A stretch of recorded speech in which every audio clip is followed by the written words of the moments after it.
Okay, I'm delighted to welcome back world number one Rory McIlroy to the Hero Dubai Desert Classic. Rory, it's great to have you here. Last time we were in Dubai, Race to Dubai champion, and you've had a bit of time off and return here to an event that you've won twice as well. Just give us a sense of what it's like to be back here. Yeah, it is. It's really nice to be back. I've had a lot of great memories here and success over the years at the Emirates, but feel like I have a little bit of unfinished business with how the tournament ended for me last year here. Wasn't quite the way I wanted to finish it off, but I went on from that week and played really well and had a great year, as you said. So, but it's been nice to try to take a little bit of time away and try to sort of distance myself from the game of golf for at least a month or two, and sort of recharge and reset, and try to start 2023 with renewed optimism and a sort of full tank and ready to go. Wonderful. We're going to open with questions from the floor. So who would like to start? Are we going microphone? Okay, Fatia. Rory, I walked with you few holes yesterday and I saw you playing. Could you talk about your game, how it is, how it fit this course? And I think after the race to Dubai, I played that match on the 10th of December with Tiger and JT and Jordan. And then I put the clubs away for a few weeks after that. I was pretty mentally and physically drained after the year, so I didn't pick the clubs up again until the new year. So it was nice to sort of put them away for a few weeks. And I've been obviously practicing at home and practicing well, but it's always first tournament of the year, getting back onto the golf course, just trying to get comfortable again with shots on the course and visuals and all that sort of stuff. So I'm sure there'll be a little bit of rust to start the week, but hopefully I can shake that off. And I've got a great record here, so I've great confidence in that. But it's a long year. I'm starting slowly. I'm not really it's there's a lot of golf to be played, and just sort of trying to build myself up gradually for obviously the meat of the season in a couple of months' time. Joy. Rory, sorry to bring up the bad memories first of all, but last year what you did on the 18th, would you do it every time again when you know it is in the range? Is that? Yeah, 100%. It wasn't a bad decision. It was just a bad swing. It was a bit of a hang and lie.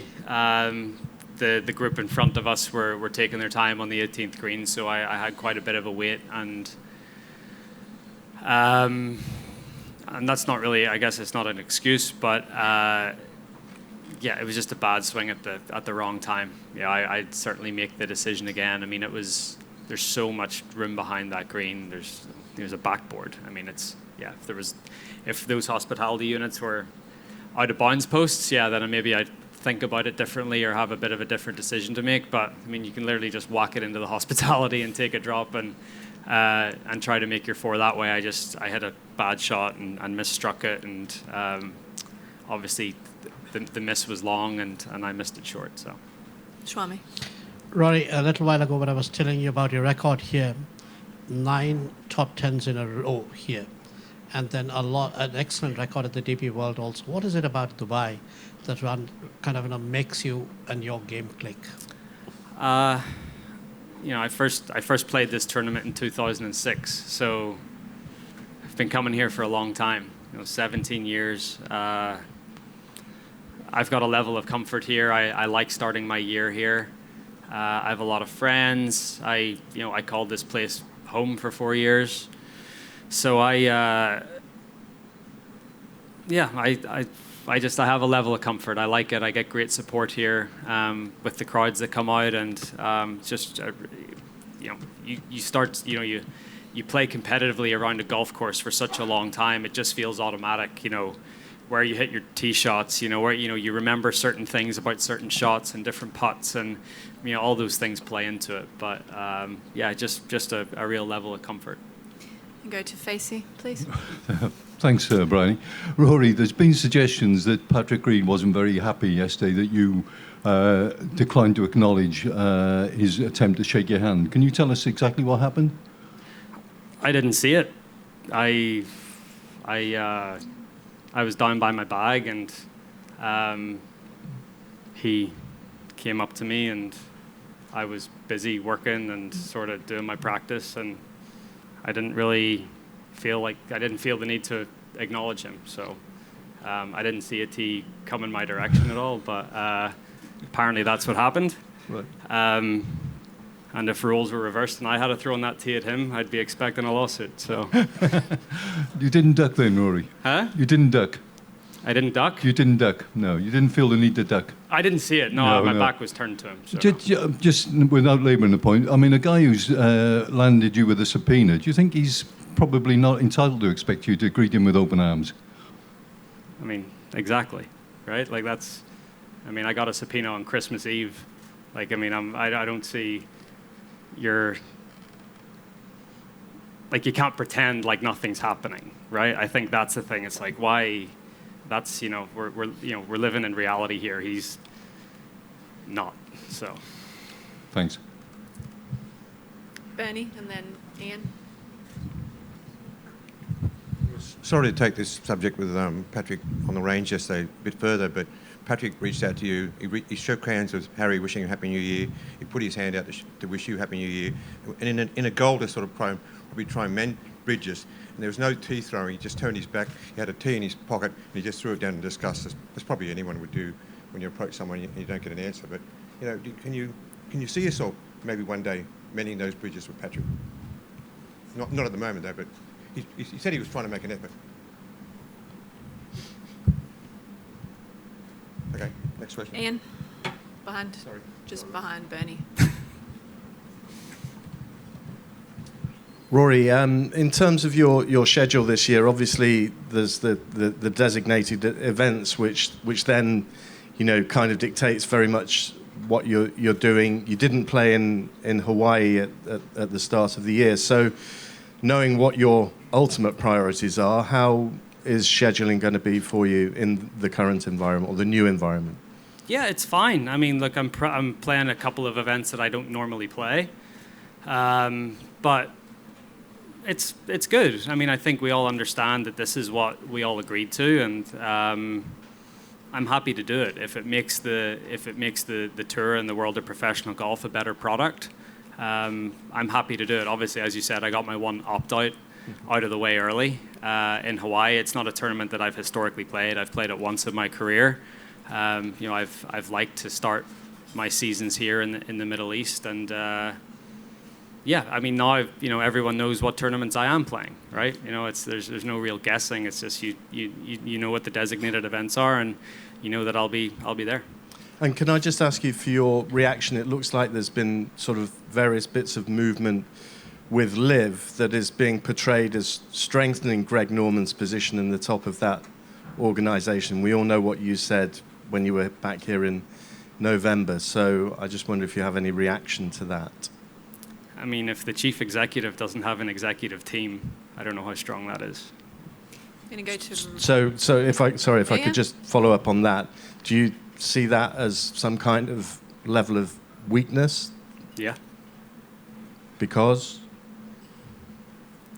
I mean, he can't do it himself. He needs to rely on a team, just like all of us rely on teams, right, to do things. You start operating in a silo, it starts to get pretty difficult. Thank you. Thanks, Ian. We're going to go to Rick, please.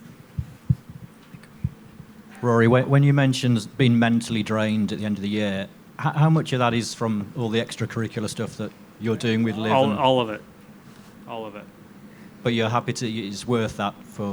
No, I mean, I think there was, on reflection last year, I felt like I needed to take on quite a lot, but I think getting the wheels in motion of how hopefully the new system and the new yeah, I can't call it a product, but the new structure of professional golf, like getting those wheels in motion. It took a lot of effort last year, but now those wheels are in motion. We just have to try to tidy up the schedule for 24. But I feel like most of the heavy lifting was done last year, so we still have a quite a bit of work to do, but hopefully this year it won't be quite as taxing. Jamie. Rory, Jon Rahm seems to be winning a title every other hour at the moment. What do you make of his start to the year? Obviously, Been amazing, yeah. Yeah, he can usurp you as world number one on Saturday because they got an earlier finish. What do you, it's a hell of a run, isn't it? Oh, it's unbelievable. I mean, for Europe's Ryder Cup chances and just for morale and that, I thought the Hero Cup was a great thing a couple of weeks ago for our Ryder Cup chances. You see Jon play the way he's playing.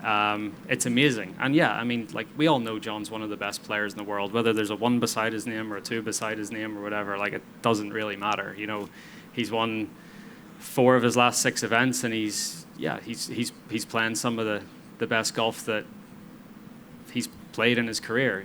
He's not had a long career, but all of his career he's played consistently at a very, very high level. So I think we all know that Jon Rahm's one of the best players in the world. So I don't think that's a surprise. But it's been an amazing start to the year, and I haven't watched that much. I watched a little bit of Hawaii. I didn't really watch much of the American Express last week, but I mean, he started off the first 2 tournaments of the year shooting 27 under at both of them. Like, it's pretty impressive. Okay, we're going to go last 3 questions. So Alejandro first, please. Thank you. Rory, Keith Pelly said Monday, as honorary member, Sergio Garcia could be picked by Luke Donald in the next Ryder Cup. I want to ask you if do you think it's a way to fix your relationship, thinking in the Ryder Cup in the future, in the next months? No. No way. Riath. Hi, Rory. Just it's a bit of a parochial one, really, about the BBC in the UK. There's a report overnight that they're not going to be showing any of the Masters this year onwards. I mean, do you think that's a bit of a shame to lose that terrestrial presence in the UK?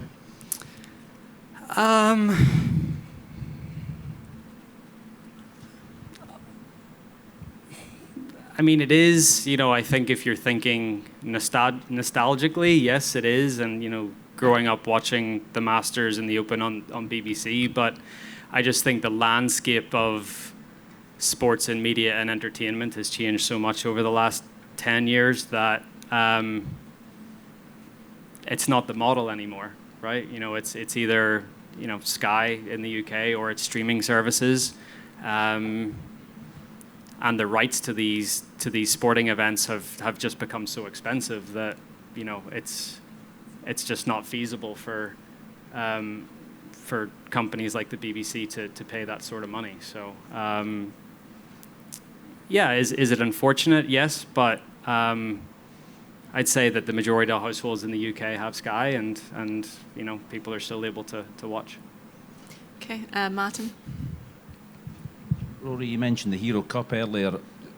Obviously, Luke had, in addition to Thomas there, he had Paul McGinley, Chema was there as well. What do you think the young players are going to take from that week, just being in their company and being inspired about the Ryder Cup?